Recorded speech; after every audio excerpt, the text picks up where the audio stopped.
Assalamualaikum warahmatullahi wabarakatuh. Hari ini kita nak bercerita pasal kasut getah. Kasut getah ni dalam komuniti hiker di Malaysia lebih dikenali sebagai Adidas kampung.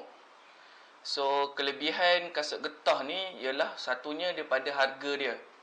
Murah. Range harga kasut getah ni bermula RM6.90 hingga ke RM12. So, kasut getah ni untuk beginner amat sesuai lah. Sebabnya mana-mana baru nak mencuburi bidang hiking ni, nak tahu minat ke tak minat. So, untuk kasut, sesuai untuk try kasut getah luar. Sebab, let's say contoh beli kasut mahal, harga RM150 sampai ke RM600. Itu harga standard untuk kasut hiking lah. So, tiba-tiba kalau dah beli, hiking sekejap, tak kena dengan jiwa. So, situ dah berlaku pembeziran. So, untuk beginner yang mana-mana baru nak belajar hiking, so, saya sarankan untuk beli kasut getah ni lah. Kelebihan yang kedua untuk kasut getah ni ialah senang nak cari. So, macam kita tahu sekarang, online shopping pun dah banyak. Dekat Shopee ada jual, Lazada ada jual.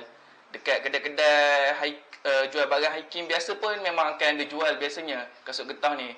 So, isu untuk nak cari kasut getah ni memang tak ada. Kelebihan yang ketiga, iaitu kelebihan paling besar untuk kasut getah ni ialah sifatnya yang kalis air. So, kasut getah ni kalau kita betul-betul jaga step kita, kita melangkah, tempat kita pijak semua, kalau kita tahu teknik yang betul, memang satu trip tu insya-Allah memang takkan basah kasut kita. Kaki kita pun kering, so tak ada isu untuk melecet semua. So, ini kelebihan paling besar untuk kasut getah lah, sifat kalis air dia. Okey, kelebihan yang keempat kasut getah ni ialah dia punya design tapak dia dengan sifat getah tu sendiri sesuai dengan banyak trail dekat Malaysia. So, kasut getah ni sesuai untuk jalan balap, lumpur, air, batu. Boleh cakap semua trail dekat Malaysia ni sesuai dengan tapak kasut getah ni. Sebab ada certain design untuk kasut hiking, dia sesuai dengan jalan balap, tapi dia tak sesuai dekat air. Untuk berjalan dalam air atas batu-batu, ada yang sesuai untuk lumpur, ada yang tak sesuai untuk akar. So, kasut getah ni dia sesuai dengan kebanyakan hampir semua trail dekat Malaysia. Okey, sekarang kita bercerita pasal kelemahan kasut getah ni. Dia ada kelebihan, mesti ada kelemahan dia. So, kelemahan yang pertama yang biasa semua orang akan alami bila pakai kasut getah ni ialah melecet. Disebabkan sifat kasut getah tu, design dia yang memang tak ada pengudaraan. So, bila kita dah hiking sejam, 2 jam, kaki kita akan start berpeluh. So, bila dah berpeluh tu, kaki kita tak boleh nak kering sebab tak ada pengudaraan. Bila situ, kulit kaki akan jadi lembut. So, bila dah lembut tu, itulah punca-punca bermulanya akan melecet. Melecet ni dia punya efek dia sebenarnya besar. Orang biasa nampak macam remeh saja. Sebenarnya tak. Daripada kaki melecet tu akan jadi punca-punca masalah lain. Contoh dia yang paling biasa, OT lah. So, bila kaki melecet ni, kita punya step, kita punya pace memang totally akan jadi lambat lah. Biasa akan potong separuh lah.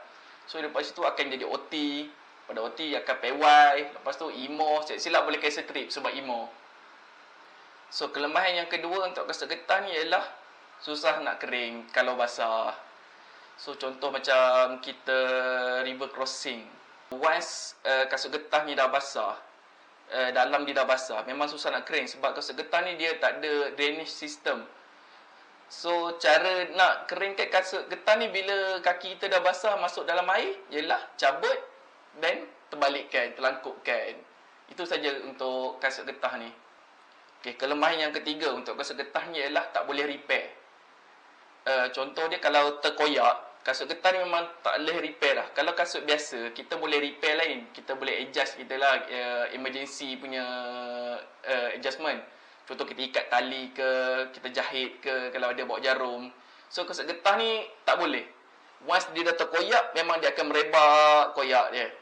Saya tak prefer untuk trip yang panjang macam 5 hari, 6 hari untuk pakai kasut getah. Sebab kalau once dah koyak tu hari kedua, memang sampai ke hari terakhir memang kena pakai kasut koyak. Situ memang akan efek kita punya pace dengan kita punya mental lah. Kalau kita pace dah slow, kalau kasut koyak pun kita kena jaga step semua, takut kasut teranggal. So, benda tu memang kita kena nak elak lah. Okay, kelemahan yang keempat kasut getah ni ialah tak tahan lama. Macam saya personally, saya pakai 4 hingga 5 kali sahaja untuk trip yang 2 hingga 3 hari. Kalau saya pakai lebih, dia akan pecah. Biasanya dia akan pecah ni dekat bahagian tumit. Dia akan merekah dekat situ. So situ air dia akan masuk. Lepas tu senang kena cocok dengan duri masa kita pijak kayu-kayu semua. So itu kelemahan kasut getah lah. So saya biasanya lepas 4-5 trip, saya rasa dia punya keadaan jalan tu dah kurang, dia punya spongy dah kurang, saya akan beli baru lah. Buang dan beli baru. Okey, kelemahan seterusnya kasut getah ni ialah stoking cepat koyak. Biasanya macam kita tahulah kan, permukaan kasut getah ni dalam dia tajam. So bila dah hiking lama, dia bergesel stokin dengan kasut getah tu, lama-lama stokin akan koyak. So biasanya saya akan bawa stokin spare lah untuk masa hiking ni. Okey, ni tips saya untuk pakai kasut getah. Yang pertamanya ialah pakai stokin cotton, jangan pakai nylon. Sebab nylon ni dia tak menyerap peluh. So kalau bila tak serap peluh, kaki kita berpeluh, yang itu akan jadi punca kaki melecet lah. Cotton pula kena tengok juga, jangan pakai yang tebal. Sebab tebal ni dia lambat untuk peluh tu kering dalam kasut tu. So itu pun akan punca jadi melecet. So pakai stoking cotton yang nipis. Okay, tips selain dia untuk pakai kasut getah ni, bila contoh kita jalan dekat jalan balak, kita siram kasut kita dalam kasut kita dengan air. Sebab masa kalau kasut getah ni dia tak ada pengudaraan. So kaki kita memang akan panas. So macam saya pernah try benda ni dekat masa tu on the way daripada Puncak Tahan ke Gedong. Masa tu direct sunlight, kaki saya memang panas tu. Sebab kasut pula warna hitam, memang dia akan menyerap haba. So salah satu cara dia untuk elak kaki saya panas ialah saya ambil air, tuang dalam kasut. Okay, tips seterusnya ialah tebuk lubang bahagian atas untuk buat pengudaraan dia. So ni bahagian atas kasut getah, tebuk dekat bahagian atas tu untuk tambah pengudaraan dia. Yang seterusnya, trip ni popular juga orang guna.